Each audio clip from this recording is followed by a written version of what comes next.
자, 우리 청년 여러분들, 4월 19일 우리 수요일 매일 말씀 묵상입니다. 민수기 15장 말씀 계속 묵상하고 있고요. 22절로 41절까지입니다. 오늘 말씀 15장 전체의 말씀을 함께 좀 묵상하고 나누도록 하겠습니다.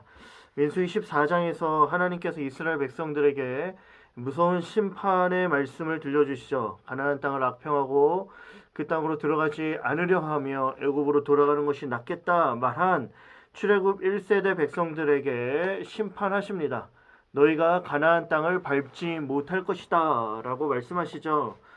그리고 이들이 모두 광야에 40년의 시간을 보내며 결국 광야에서 죽게 될 것이다 라고 말씀하십니다. 죽게 되는 그런 결과가 하나님의 심판 가운데 민수기 14장에서 이루어지는 것이죠.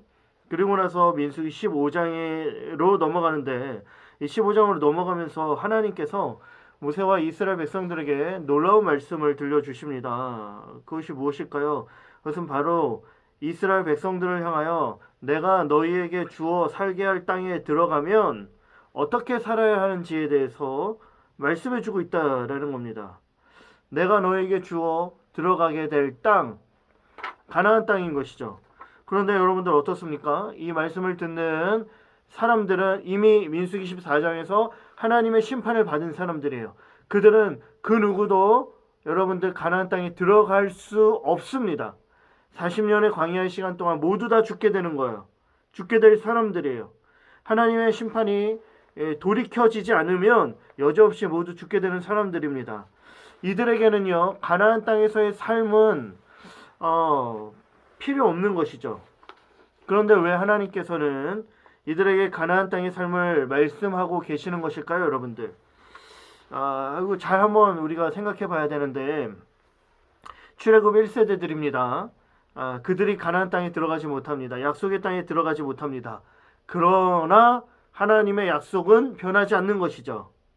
무슨 말인지 알겠어요, 여러분들? 그들이 하나님의 약속의 땅에 들어가지 못하면 범죄한 하나님의 심판으로 가나안 땅 들어가지 못하고 광야에서 모두 죽게 되어지지만 그들이 죽는 것이지만 하나님께서 이스라엘 백성들을 하나님의 약속대로 그 땅에 어디 가나안 땅에 들여보내시겠다라는 하나님의 계획은 여러분들 실패하지 않는다라는 겁니다. 멈추지 않는다라는 거예요. 이스라엘 백성을 가나안 땅으로 들여보내려고 하는 하나님의 계획은 여전히 유효하고 그 계획을, 그 꿈을 포기하지 않으십니다. 그 계획이 출애굽 1세대들의 그 반역으로 말미암아 무산된 것이 아니라 여러분들 출애굽 1세대 그 이후에 일어나는 다음 세대들을 통하여서 그 계획이 이어지게 된다라는 것이죠. 그렇게 하나님은 계속해서 그 당신 마음 안에 있는 그 계획을 이스라엘 백성들에게 들려주시며 그 계획을 이루어 가시죠. 사랑하는 청년들, 이것이 하나님의 마음입니다. 우리는 이 마음을 깨달아서 우리에게 들려주시는 그 하나님의 말씀을 가슴 깊이 새겨야 한다라는 것이죠.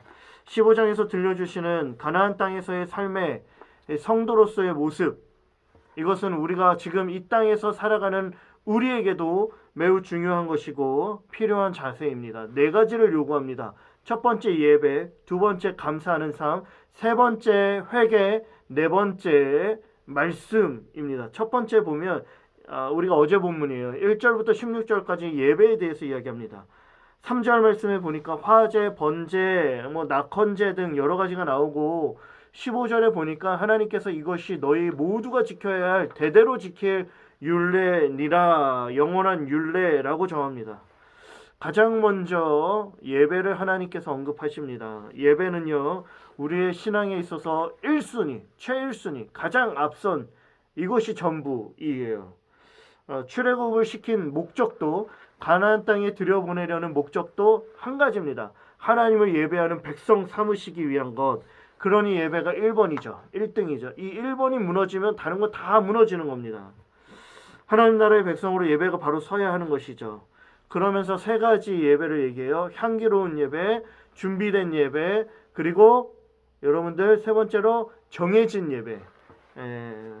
향기로운 예배, 하나님 앞에 온전한 예배가 기쁘시게 흡양할 만한 예배가 되어야 하고, 그것을 위해 우리가 준비해야 하는데 정해진 절기, 정해진 날, 정해진 예배, 우리식으로 따지면은 주일 예배, 청년부 예배, 그리고 우리가 지난번에 했던 고난주간 특별 새벽 기도회 뭐 등등의 교회가 정한 하나님 앞에서 지키고자 했던 그 예배인 거예요. 사랑하는 청년 여러분들, 우리 청년부 오후 2시 예배에 하나님 앞에서 정한 예배의 시간입니다. 여러분들 이 예배의 시간을 소중히 여겨야 돼요. 지켜야 돼요. 내 마음대로 어겨서는 안 됩니다. 하나님께서 우리에게 허락하신 이 예배 먼저 우리가 지키고 세워나가고 하나님 앞에서 그 바른 모습을 보일 수 있어야 되고, 그래야 하나님의 백성이 되는 것입니다. 두 번째로 감사죠. 17절부터 21절까지 나옵니다. 여기서 반복되어지는 구절은요, 양식을 먹을 때, 그리고 너희의 처음 익은 곡식, 무슨 말을 이야기하는 거예요? 너희가 가나안 땅에 들어갈 때에 얻은 양식이 있을 것이고 수확한 곡식이 있을 것이다 라는 거예요. 소출이 있고 수확한 것이 있는 거예요. 이때 그 소출을 하나님 앞에 거제로 드리라라는 것이죠. 감사의 예배를 드리라라는 겁니다. 어떤 의미가 담겨 있을까요? 우리가 얻은 이 소유, 그리고 수확물, 소출, 열매, 양식, 이 모든 것이 나의 힘으로 말미암은 것이 아니라 하나님께서 베풀어 주신 은혜로 말미암아 우리가 누릴 수 있는 것입니다 하며 하나님 앞에 감사하는 거예요. 이 감사하는 삶을 우리가 살아야 한다는 것이죠. 하나님을 기억하는 삶입니다. 내 삶의 모든 영역에서 하나님을 인정하는 삶, 감사로 이어지는 것이죠. 세 번째, 여러분 중요한 건 오늘 본문 22절부터 36절까지 회개가 나옵니다. 여러분들 부지 중에 범한 범죄, 고의로 범죄한 경우, 또 안식일을 범한 경우의 문제들을 다루면서 이러한 죄를 범했을 때 하나님 앞에 나와 그 죄의 문제를 해결해야 한다라고 말하죠. 특별히 고의로 죄를 범하였을 때 하나님께서 엄히 경고하시기를 백성 중에서 끊어질 것이다라고 얘기합니다. 고의로 죄를 지었다? 고의, 알면서도 이 마음에 무슨 마음이 있어요? 어떤 마음이 있냐라면 바로 회개하지 않는 마음, 완악한 마음이 있는 것입니다. 이 마음이 있는 것이죠. 이 마음 회개하지 않으면 결국에 하나님 앞에서 끊어지고 용서받을 수 없게 된다라는 겁니다. 그러니 하나님 앞에서 겸손하고 죄악을 회개하며 나아가라 하는 것이죠. 예수 그리스도의 보혈을 의지할 때 씻지 못할 죄가 없습니다. 주의 보혈을 의지하며 하나님 앞에서 우리의 마음, 가난한 마음, 상한 심령으로 회개하는 마음으로 하나님 앞에 나아가야 한다라는 것이죠. 마지막으로 말씀입니다. 여러분들 이스라엘 자손의 옷단 귀에 끝에 술을 달라고 해요. 술, 장식품이죠. 이 술, 장식이 의미하는 바는 명확합니다. 이것을 볼 때마다 여호와의 계명을 기억하라. 이것을 볼 때마다 모든 계명을 기억하고 행하라. 곧 하나님의 말씀에 순종하며 말씀대로 살라는 명령이죠. 말씀을 지키며 살라라는 것입니다. 이 말씀대로 살면 너희가 거룩하게 될 것이다. 구별되어 가나안 땅에서도 하나님의 백성대로 살 수 있다라는 겁니다. 사랑하는 청년 여러분들, 어제와 오늘 본문 가나안 땅에서 살아가야 할 성도의 삶 4가지, 예배, 감사, 회개, 그리고 말씀 4가지입니다. 여러분들 이 내용들을 다루면서 이스라엘 백성들에게 알려주시는 것이죠.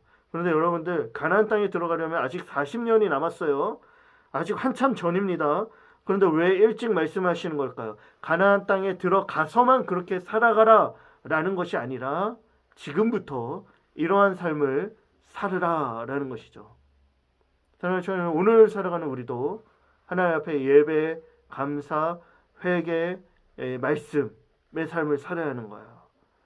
특별히 오늘 본문에서 우리의 마음을 하나님 앞에 겸손히 들여다보며 하나님 앞에 회개할 영역들이 있다라면 우리의 죄의 모습들 죄 앞에 올려드리고 죄의 보혈을 의지하고 가난한 마음으로 하나님 앞에 나아가 엎드릴 수 있는 저와 여러분들 되기를 간절히 바라며 이 4가지의 영역 가운데 우리가 과연 회복해야 할 영역이 어떤 것인가 돌아보며 하나님과 함께하길 간절히 소망합니다. 축복합니다. 안녕.